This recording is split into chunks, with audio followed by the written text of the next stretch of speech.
Ayan mga ka-friend, mapagpalang araw po. Today is Thursday, September 28.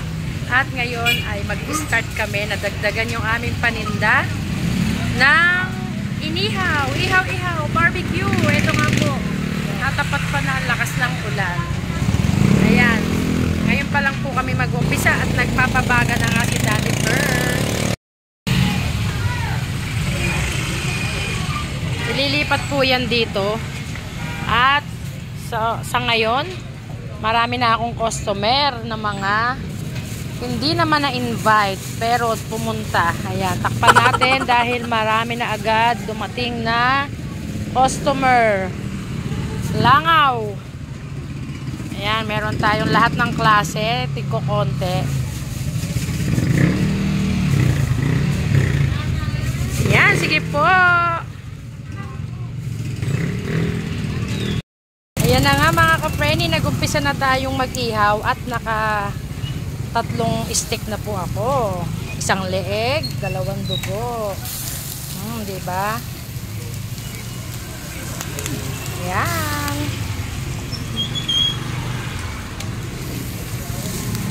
Yun nga lang yung ating kare-kare doon. Pagka may bumili at wala pa si Daddy Per, hindi natin kakayanin.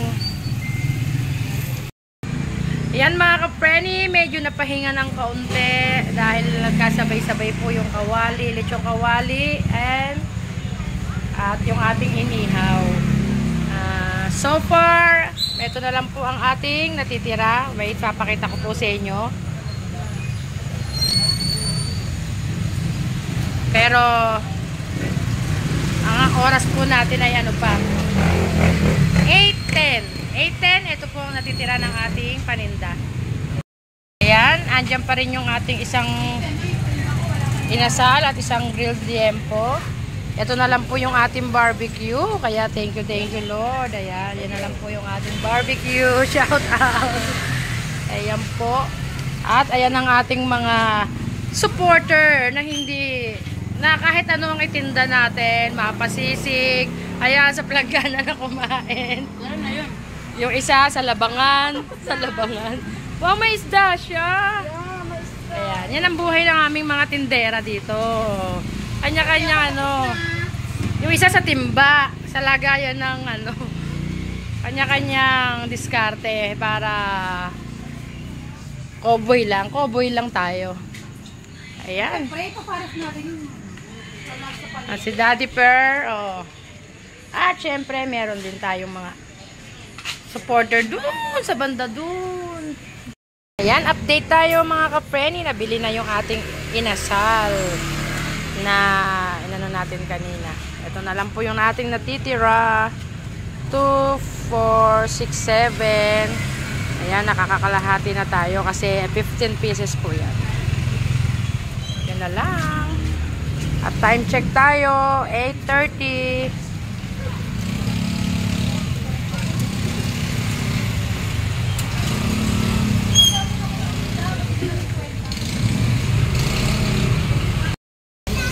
Ayan mga ka-frenny, time check tayo, 9:26 po ng gabi.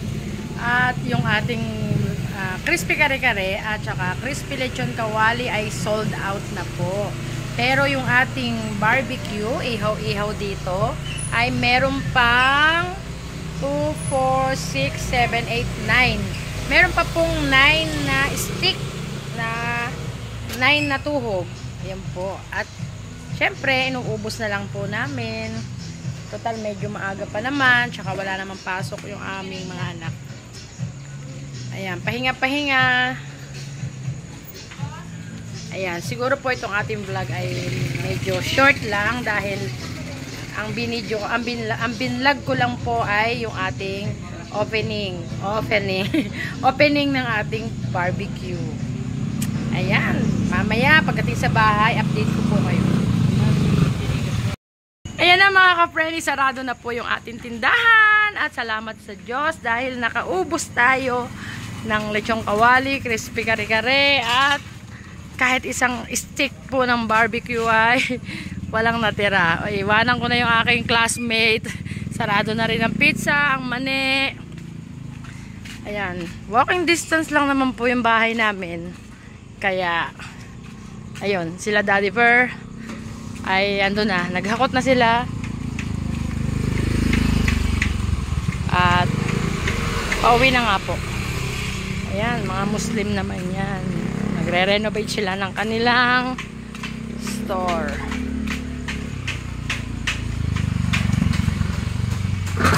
Ayan, dito na tayo sa aming bahay.